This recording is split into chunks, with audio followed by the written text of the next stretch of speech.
디플레 전장이란 책의 7장 고기 내용에 보면 이 주식시장에 관련된 이야기가 나오는데 금리가 내려가면 PER이 줄 수밖에 없다. 그렇기 때문에 주식시장에 좀 매력적일 수 있다.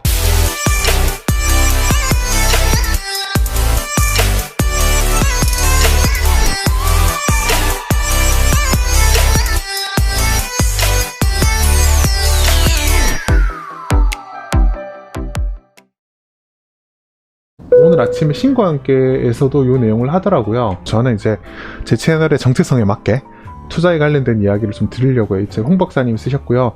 참고로 스마트북스예요. 스마트북스는 제가 제 책을 쓴 출판사잖아요. 그걸 참고하시고 염두에 두시고 보시면 될 것 같아요. 서평 이벤트도 한번 했으니까 아마 서평이 맞고 2주 정도니까 이번 주말 아니면 이번 주말 즈음에 아마 서평을 다 올려주실 것 같기는 하네요. 제로금리로 다시 돌아갔잖아요. 그래서 금리가 낮은 이런 저금리, 혹시 디플레이션이 걱정되는 이런 상황에서 어떤 이제 투자에 대한 접근이 필요한에 대한 설명이에요. 저를 펼쳐보면 물가 하락에 대한 초반적인 이야기, 앞에 이야기가 쭉 있고 미중 무역 분쟁 이야기 있고 인플레 왜 일어나지 않고 있냐, 돈은 풀었는데 인플레이션이 물가가 올라가는 게 인플레이션이고 물가가 떨어진 게 디플레이션이잖아요. 인플레이션이 왜 안 일어나냐, 돈을 풀었는데. 그다음 2000년대는 인플레이션이 나타났던 조건은 뭐냐, 이런 것들은 관심 있으시면 한번 보시면 되고요. 디플레 시대에 어떤 정부 정책이 기대가 되냐, 이런 것도 이제 매크로 관심 있으신 분 보시면 되는데, 제가 관심 가진 건 요 7장이에요. 7장 여기. 저금리 시대에서 주식시장은 어떻게 될 거냐 이야기를 하면서 저금리와 PER에 관련된 이야기가 있어요. 그래서 저금리 환경에서는 주식시장의 PER이 올라간다에 관한 이야기가 있는데, 그거랑 그 다음에 주식시장이 어떤 상황에서 긍정적일까, 이 이야기인데, 이 이야기는 보시면 아시겠지만 제가 평소에 하던 이야기와 크게 차이가 나지 않아요. PER에 대한 이야기가 나오는데 제가 이게 책을 보여드리면서 하면 좋을 것 같기는 한데, 이걸 한번 간단하게 소개 한번 드릴게요. 주가 수익률이라고 해서 예를 들어서 이 주식을 샀을 때 몇 퍼센트 이익을 버냐, 이런 뜻이에요. 그래서 PER이 지금 10배잖아요. 10배면 역수를 하면 이 주식을 사면은 내가 산 주가에 대비해서 이 회사는 10%의 이익을 내고 있구나, 회사가 내는 수익, 그런 관점이에요.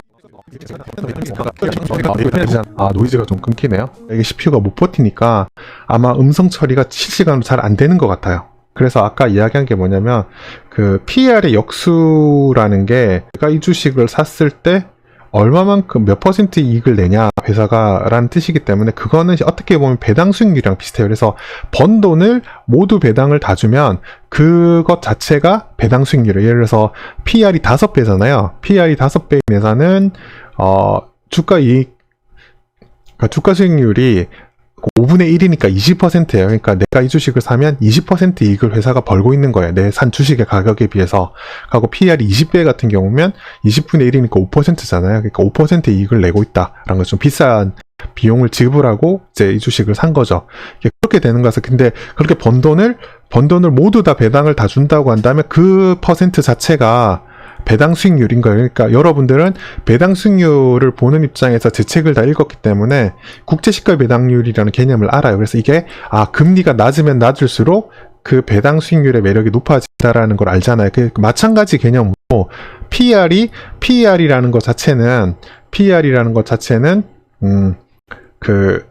자체는 금리에 의해서 어느 정도 영향을 받을 수밖에 없다라는 걸 알 수 있어요. 그래서 다시 이야기를 해서 금리가 낮으면 낮을수록 좀 더 높은 PER을 받을 수가 있는 거죠. 그 이야기는 제가 이제 제 책에서 소개하는 배당 수익률 관점 접근하는 것과 어떻게 보면 일맥상통한 내용인 거예요. 그래서 다시 화면 한번 띄워드릴게요. 버피도님께서 책 제목 알려달라고. 디플레 전쟁이라는 책인데, 디플레 전쟁이라는 홍춘욱 박사님의 책이죠. 다시 화면을 좀 천천히 띄워드릴 거서, 디플레 전쟁이라는 책의 7장이었나요? 고기 내용에 보면 이 주식시장에 관련된 이야기가 나오는데, 그런 관점에서 이해를 하면 돼요. 그래서 따라서 금리가 내려가면 시장에서 인정해 줄 수 있는 시장의 PER이 조금 높아질 수밖에 없다. 그렇기 때문에 이런 금리가 낮은 상황에서는 주식시장에 좀 매력적일 수 있다 라는 이야기를 처음에 먼저 시작할 때, 첫 장을 시작할 때 먼저 했고요. 그 다음에 이제 목차를 다시 보여드릴게요. 그리고 7장이죠. 7장 내용인데, 그래서 그 이야기를 했고요. 그 다음에 근데 왜 주식시장이 지금 부진하냐, 주식시장이지 뭐 그냥 그러냐. 왜냐면 우리나라 주식시장이 뭐 아무리 지금 많이 반등해서 1900을 넘어섰다고 하고, 뭐 어제는 1900이 깨졌죠. 그럼에도 불구하고 왜 아직 저평가됐다라는 이야기를 많이 하는데 왜 아직 이러냐, 우리나라는 이라고 이야기할 때는 두 가지 포인트가 핵심인 부분이 하나 있어요. 하나는 뭐냐면 이제 제 책에도 이야기를 강조했던 내용인데, 정크본드 스프레드가 아직 높기 때문에, 그러니까 이게 좀 떨어지고 나면 아마 한국 주식시장이 좀 더 매력적이지 바뀌지 않을까라는 그런 이제 생각을 하는 거죠. 그런 측면에서 접근을 할 수 있다라는 이야기가 나온 건데, 지금 이 설명드리는 이야기는, 그러니까 제 책, 똑똑한 배당 투자 책을 읽고 나서 이 책을 읽으면 비슷한 연장선상에서 설명이 되어 있기 때문에 그 책을 읽어보시면 아마 좀 쉽게 이해가 잘 되실 것 같아요. 그리고 아마 제 책을 읽으신 분들이라면 지금 설명이 그렇게 막 부대끼지 않고 아마 잘 이해가 될 거다라는 거고, 그러면 이제 책 내용에서 어떤 상황이 벌어지면 앞으로 한국 주식시장이 좋아질 것 같다고 볼 수 있겠느냐라는 측면에서 아까 이야기한 것처럼 회사채 금리, 그러니까 정크본드 스프레드가 떨어지는 거, 회사채 가상금리에 대한 개념은 제 책에서 4장에서도 설명을 했잖아요. 그게 되게 중요하다 이야기를 했었는데, 그게 떨어져서 좀 안정해지는 신호가 나타나면 그때는 주식시장이 좋아질 가능성이 크다 라는 건데, 그게 또 환율이랑 관계 있다는 것도 아마 여러분들은 다 아실 거예요. 그 내용도 설명돼 있으니까 그게 좀 아리까리하다라고 하시면 제 책 똑똑한 배당 투자를 한번 더 읽어보시면 좋을 것 같습니다.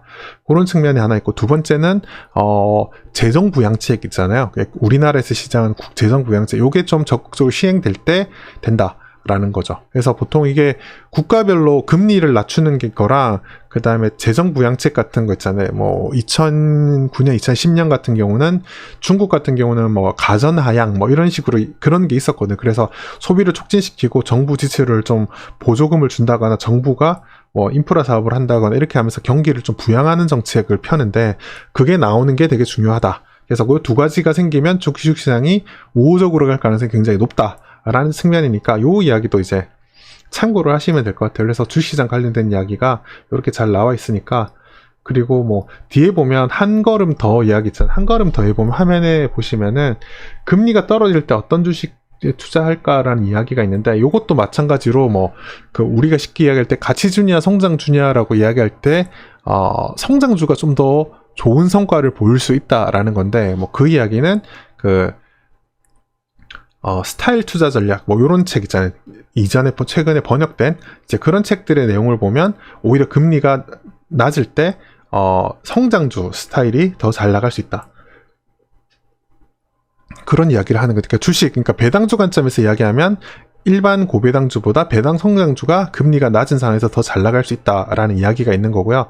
그 구체적인 설명은, 그건 그냥 공식처럼 이제 이해를 하시면 되는데, 그 자세한 이야기는 이 책보다는 딱 스타일 투자 전략이나 홍 박사님 번역한 책도 있고 그렇거든요. 뭐 저도 소개하긴 했는데, 그런 내용을 읽어보시면은 그 부분에 대해서 자세한 설명이 나와 있는데, 설명이 좀 어렵긴 해요. 그래서 채권 금리에 관련된 채권의 복리 수익에 관한 이해가 있어야 되고 이런 거라서 관심 있고 호기심이 많거나 제대로 한번 배워보고 싶다 하신 분은 뭐 보셔도 되고요. 그렇지 않은 분들은 그냥 그렇게 아시면 돼요. 금리가 내려갈 때는 배당 성장주가 좀 더 효과가 있다 라는 식으로. 그러니까 전체적으로 주시장에, 그리고 배당주에 우호적이지만 배당 성장주가 좀 더 좋은 성과를 보일 수 있다 이런 거고, 제 책 같은 경우는 뭐 리노공업이나 이런 케이스들 있잖아요. 그런 케이스들이 좀 더 좋은 성과를 낼 수 있다라고 이해하시면 될 것 같아요. 그 이후 책 쓴 이후에도 주가의 퍼포먼스나 밸류에이션 퍼포먼스를 봐도 그런 주식들이 좀 더 좋은 성과를 내기도 했죠. 실제로 그렇기도 하고요. 실제로 한국 주식시장에도 좀 더 잘 적용됐던 부분이라서. 그래서 제가 책은 더 많은 내용이 있는데, 그 중에서 저는 이 책을 소개할 때 그냥 뭐 어쩌고 하는 것보다 책에서 제 채널과 주식 투자와 관련된 부분에 대한 내용, 그리고 최근에 제가 강의하는 간단재무 시각화도 좀 오프라인 강의할 때 시간 제약이 있어서 기초적인 부분 디테일하게 좀 설명을 잘 못 드리는 부분이 있거든요. 그런 부분 있을 때 이렇게 책 소개하는 걸 핑계로 천천히 한번 소개해 줄 수 있어서 그런 부분은 되게 괜찮지 않나 싶어서 아마 책 소개 콘텐츠를 아침 라이브에 준비를 한번 했습니다.